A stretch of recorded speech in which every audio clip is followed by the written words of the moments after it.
Block व नगर कांग्रेस की बैठक हुई आयोजित। कांग्रेस कार्यकर्ताओं ने लिया भाग। आगामी चुनाव को लेकर की चर्चा। भवानी मंडी ब्लॉक कांग्रेस कमेटी की बैठक नगर कांग्रेस कार्यालय में आयोजित की गई, जिसमें मुख्य अतिथि पूर्व विधायक मदनलाल वर्मा, जहां अध्यक्षता ब्लॉक अध्यक्ष नारायण सिंह चौहान, विशिष्ट अतिथि नगर कांग्रेस अध्यक्ष कालूलाल सालीचा, पूर्व विधायक श्रीमती स्नेहलता आर्य, ओबीसी प्रकोष्ठ जिला अध्यक्ष रोड सिंह परमार, जिला उपाध्यक्ष राजेश करावन, जिला उपाध्यक्ष सुल्तान सिंह चौहान, पूर्व चेयरमैन कैलाश बोरा के आतिथ्य में आयोजित हुई। ब्लॉक कांग्रेस प्रवक्ता अख्तर अली ने बताया कि बैठक में भवानी मंडी ब्लॉक के बिलवाड़ी, पीपलिया, कर्नावत, सूलिया, गुराड़ा जोगा, बिस्टोली, करावन, पगारिया आदि गांवों के कांग्रेस के पदाधिकारियों और कार्यकर्ताओं ने भाग लिया। बैठक में जिला परिषदों और जनपद सदस्य पंचायत समिति के लिए कार्यकर्ताओं से आवेदन लिए गए। बैठक में केंद्र सरकार द्वारा कृषि विरोधी बिल के विरोध में कार्यकर्ताओं को हस्ताक्षर पत्र दिए गए हैं, जिन्हें हस्ताक्षर करवाकर 3 दिन में कार्यालय में जमा करवाना होगा। बैठक में पूर्व विधायक स्नेहलता आर्य ने कांग्रेस कार्यालय निर्माण में 31,000 रुपए आयोग राशि नकद दी। बैठक में उपस्थित पूर्व सरपंच लक्ष्मण सिंह चौहान, बहादुर सिंह गुर्जर, भरत सिंह चौहान, एडवोकेट श्याम सिंह चौहान, जोरावर सिंह, मोहन मेघवाल, विनय आस्तोलिया, हरीश राठौर, चंद्र सिंह राणा, आनंद काला, डॉक्टर मुकेश जैन, ब्रजराज सिंह, सिद्धू सिंह चौहान, कुशाल सिंह, जमील अहमद मंसूरी, प्रदीप गुप्ता, विक्रम सिंह, सरपंच शंभू सिंह, भगवत सिंह आदि कांग्रेस कार्यकर्ता मौजूद थे। भवानी मंडी से सुरेश कुमार वर्मा की रिपोर्ट। मध्य प्रदेश में किसानों का हाल है बेहाल। विद्युत विभाग कर रहा है किसानों के साथ मनमानी। अधिकारी किसानों को सही से नहीं देते हैं जानकारी। मध्य प्रदेश में हमेशा से ही देश के अन्नदाताओं के साथ भेदभावपूर्ण व्यवहार किया जाता रहा है। राजनेताओं को किसान तब तक याद आते हैं जब चुनाव आते हैं, फिर चुनाव 4 साल भले किसान मरे तो मरे, इससे सरकार को कोई फर्क नहीं पड़ता। किसानों को हमेशा से ही लुभावने सपने दिखाए जाते हैं। किसानों के लिए योजनाएं तो बनती है, लेकिन वो सिर्फ कागजों में ही सिमट कर रह जाती है। गरीब किसानों तक आधी से ज्यादा योजनाएं पहुंच नहीं जा पाती है, और तो और बैंकों में चक्कर लगाते किसानों की चप्पलें भी घिस जाती है और किसानों को बिजली के विभाग वाले तरसाते रहते हैं।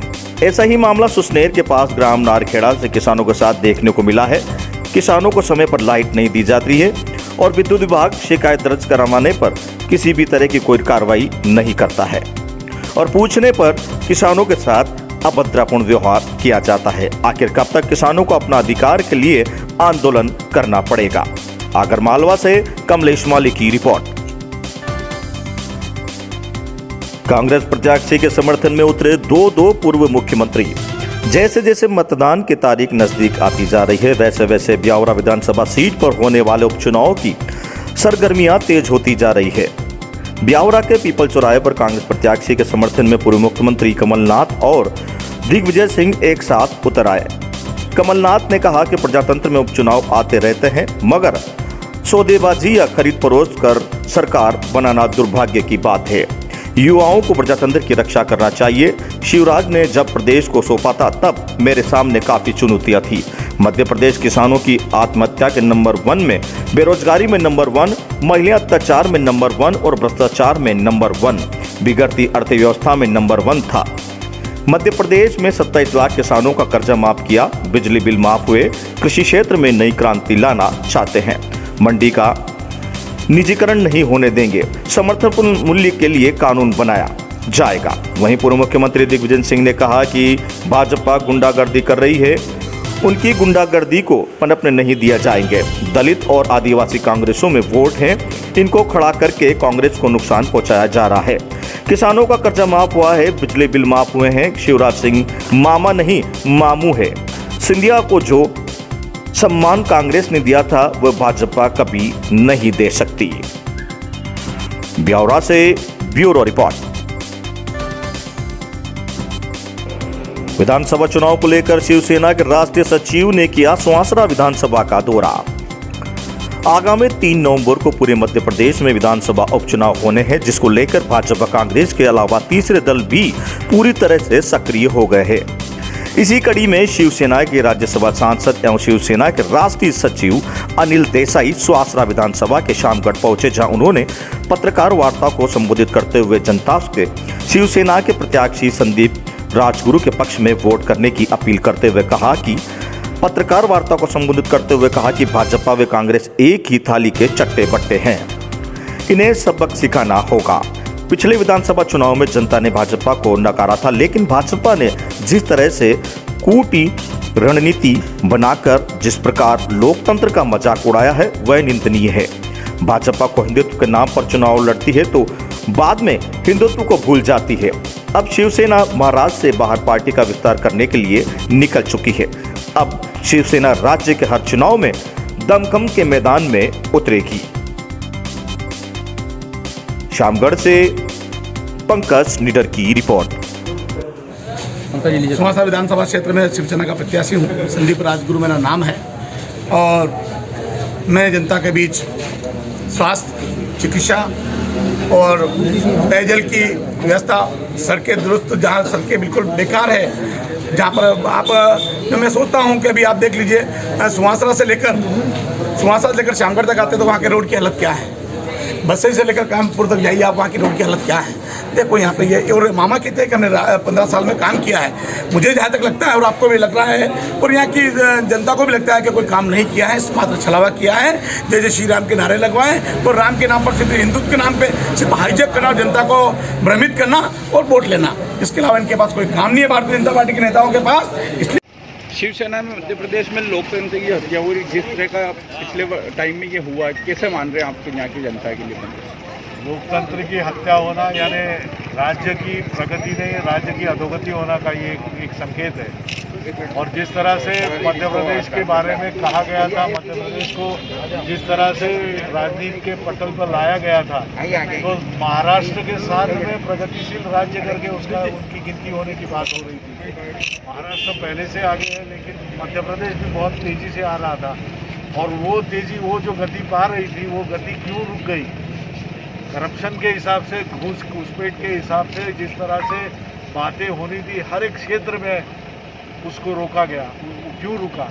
लोगों ने तो समर्थन दिया था, जनादेश दिया था, भारी जनादेश था, फिर भी प्रगति हो न सकी। उसका कारण है नेतृत्व।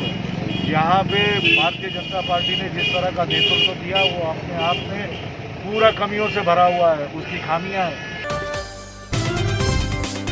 दीपावली से पूरा जगमगाया कोटड़ा बुजुर्ग। 51,000 दीपकों की रोशनी से जगमगाया हुआ दिखा कोटड़ा बुजुर्ग।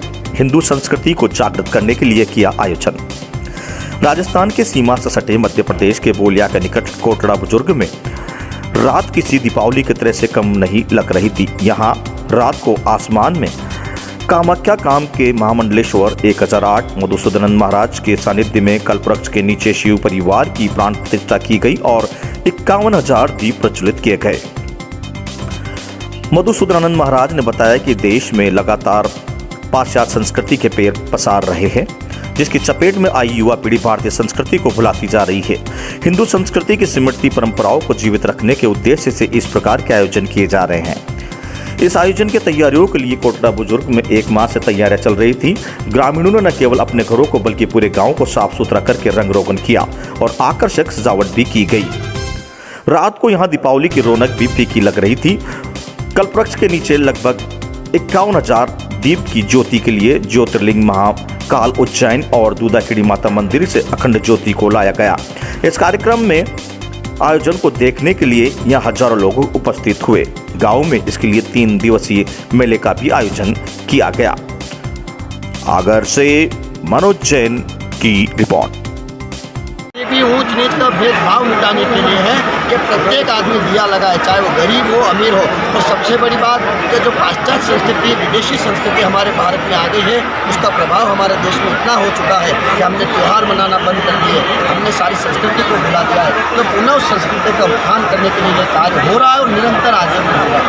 आपने बताया कि 16 लाख दीपक का भी लेके गाड़ी होगा, तो किस समय होगा? क्या पूरे विश्व को एक सूत्र में हमें बांधना है और पूरे विश्व को एक सूत्र में बांधने के लिए, भारत को विश्व गुरु बनाने के लिए और भारत की सनातन संस्कृति का झंडा पूरे विश्व में फहराने के लिए आने वाली 30 नवंबर को कार्तिक पूर्णिमा के दिन इंदौर के अंदर राष्ट्रीय महासचिव भाजपा कैलाश विजयवर्गीय के नेतृत्व में पूरे मध्य प्रदेश प्रदेश की जनता के द्वारा 71 फीट हनुमान जी की जो मूर्ति पितृ पर्वत पर है, वहाँ पर भगवान श्री राम की जन्मभूमि अयोध्या से जोत ला करके राष्ट्रीय, राष्ट्र कल्याण और राष्ट्र सुरक्षा को निमित्त 16 लाख दीपक एक साथ प्रज्वलित कर Guinness book world record, golden book world record, Limca book world record, सारे वर्ल्ड रिकॉर्ड जो है वहाँ बनाए जाएंगे। और मुझे लगता है ये विश्व का सबसे बड़ा दीपदान महत्वपूर्ण है। अच्छा, आपने बताया था कि पाकिस्तान भवानी मंडी उपखंड के मिसरौली के राजगढ़ बांध परियोजना से नहर में पानी छोड़ने से किसानों में खुशी का माहौल देखने को नजर आया। इस वर्ष बरसात कम होने की वजह से किसान पानी की समस्या को लेकर काफी परेशान थे। खेती में पलेवा करना भी मुश्किल हो गया था। कुएं से 2 घंटे से ज्यादा पानी नहीं निकल पा रहा है, जिससे कृषि करना मुश्किल हो गया है, जिससे आसपास के सभी किसानों ने नहर में पानी छोड़ने को लेकर अपनी मांग राजगढ़ बांध परियोजना के अधिकारी के सामने रखी। अधिकारियों द्वारा किसानों की समस्या को देखते हुए शुक्रवार को नहरों में पानी छोड़ा गया, जिससे लगभग 13 किलोमीटर तक टैल तक किसान सिंचाई कर सकेंगे। कमलेश कुमार मीणा सहायक अभियंता ने बताया कि शुक्रवार को पूजा अर्चना के बाद नहरों में पानी छोड़ा गया। आगामी 2 दिनों के भीतर यह पानी किसानों के खेतों तक पहुंच जाएगा। इस बार राजगढ़ डैम में सिंचाई के लिए किसानों को 2 बार पानी मिल सकेगा। नहरों से पहली सिंचाई पलेवा के लिए पानी 15 नवंबर तक व दूसरी सिंचाई के लिए 10 दिसंबर तक 15 दिनों तक पानी सप्लाई किया जाएगा। उनका कहना है कि जब नहर शुरू होने से क्षेत्र में किसान पलेवा कर सकेंगे। पूजा अर्चना के बाद नहरों में पानी छोड़ा गया है। साथ ही उन्होंने बताया कि ऊदा खाल पर पुल निर्माण कार्य प्रक्रियाधीन है होने के कारण पानी का भराव नहीं कर सके, जिसकी वजह से लगभग 12 गांव सिंचाई से वंचित रह गए। इस मानसून में वर्षा में 379.20 मीटर लेवल के विरुद्ध केवल 375.50 मीटर तक यानी कि 22 mm पानी भरा गया है, जिसमें से 8 mm पानी सिंचाई हेतु आरक्षित है। पानी उपलब्धता के आधार पर वर्तमान में नहर से किलोमीटर 13.7 तक ही पानी दिया जाएगा, जिससे कि पचपाड़ तहसील के गांव राजगढ़, झीझनी, भगवतीपुरा, नाहरगट्टा, चंद्रपुरा, मिसरौली, भवानीपुरा, खारखेड़ा, आखेड़ी, निपानियाहाड़ा, नलखेड़ा, मोगरा, काली तलाई गांवों को 3400 हेक्टेयर भूमि सिंचित हो सकेगी।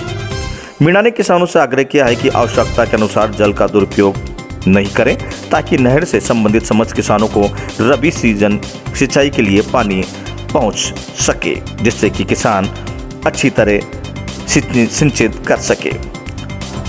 मिसरौली से ब्यूरो रिपोर्ट।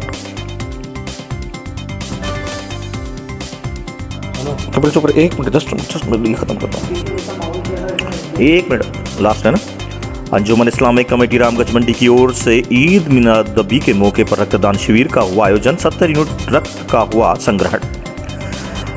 रामगंज मंडी में अंजुमन इस्लामिक कमेटी की ओर से शहर के गरीब नवाज कॉलोनी स्थित मदरसा फैजान बिस्मिल्लाह में और बाजार नंबर 4 स्थित जामा मस्जिद में रक्तदान शिविर का आयोजन किया गया, जिसमें कॉलोनी के युवकों ने जमकर उत्साह दिखाया। शिविर का आयोजन दोपहर 12 बजे शुरू हुआ, जो शाम 4 बजे तक चला। अंजुमन कमेटी के सदस्य नईम खान ने बताया कि अंजुमन इस्लामिक कमेटी की ओर से पिछले 4 वर्षों से 12 रबी उल अव्वल के मौके पर रक्तदान शिविर का आयोजन किया जा रहा है। अभी कोरोना संक्रमण के चलते अस्पताल में रक्त की कमी महसूस की जा रही है। इसी कमी को पूरा करने के लिए गरीब नवाज कॉलोनी के युवाओं ने अंजुमन कमेटी ने ईद मिलादुन्नबी के मौके पर रक्तदान शिविर का आयोजन किया गया, जिसमें आमजन व युवाओं ने बढ़ चढ़कर रक्तदान किया। खान ने बताया कि आगे भी जब भी कहीं भी रक्त की जरूरत पड़ेगी, हम इसी तरह रक्तदान शिविर का आयोजन करते रहेंगे, ताकि रक्त की कमी की वजह से किसी की मौत ना हो सके। रक्त का संग्रहण झालावाड़ एसआरजी अस्पताल मेडिकल टीम ने डॉक्टर मनीष जैन व डॉक्टर निधि सोनी द्वारा किया गया, जिसमें कि 70 यूनिट रक्त संग्रहण हुआ। रामगंज मंडी से शाकिर खान की रिपोर्ट। हाँ बताइए। रामगंज मंडी में पिछले 4-5 साल से 12 रबी अव्वल के मौके पर हर साल ब्लड कैंप लगाया जाता है। इसी के सिलसिले में आज गरीब नवाज कॉलोनी में और जामा मस्जिद में कैंप लगाया है, जहाँ पर लोगों ने दिल खोलकर ब्लड डोनेशन किया है। अभी कोविड-19 को देखते हुए हर जगह ब्लड की बहुत कमी है, उसी को देखते हुए ये जगह जगह कैंप लगाए जा रहे हैं, ताकि कोई भी आदमी खून की वजह से ना मर सके। इसी के तहत रामगंज मंडी अंजुमन कमेटी ने ये कैंप लगाया है और इसी के तहत यहाँ पे जो नौजवान लड़के हैं उन्होंने दिल खोल के ब्लड डोनेट किया है और इंशाल्लाह आगे भी जब जब जरूरत पड़ेगी इस तरह के काम हम करते रहे।